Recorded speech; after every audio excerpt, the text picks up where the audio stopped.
شروع کرتا ہوں اللہ تعالیٰ کے نام سے جو بڑا مہربان اور نہایت رحم فرمانے والا ہے۔ سیدنا مخارق رضی اللہ تعالیٰ عنہ سے مروی ہے کہ ایک آدمی نبی کریم صلی اللہ علیہ وآلہ وسلم کے پاس آیا۔ اس نے کہا، ایک آدمی میرے پاس آتا ہے اور میرا مال لینا چاہتا ہے۔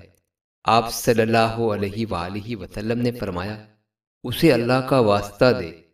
اس نے کہا، اگر میں اسے اللہ کا واسطہ دوں لیکن وہ باز نہ آئے تو؟ آپ صلی اللہ علیہ وآلہ وسلم نے فرمایا، اس کے خلاف حکمران سے مدد طلب کر۔ اس نے کہا، اگر حکمران دور ہو اور اس تک رسائی ممکن نہ ہو؟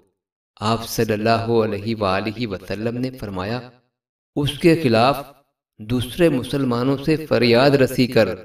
اس نے کہا، اگر وہاں کوئی مسلمان بھی نہ ہو تو؟ آپ صلی اللہ علیہ وآلہ وسلم نے فرمایا، تو پھر اس سے لڑ یہاں تک کہ تو اپنے مال کی حفاظت کر لے یا آخرت کے شہداء میں سے ہو جائے۔ سیدنا علی رضی اللہ تعالیٰ عنہ سے روایت ہے کہ رسول اللہ صلی اللہ علیہ وآلہ وسلم نے فرمایا، جو اپنے مال کی حفاظت کرتے ہوئے قتل ہو جائے وہ شہید ہے۔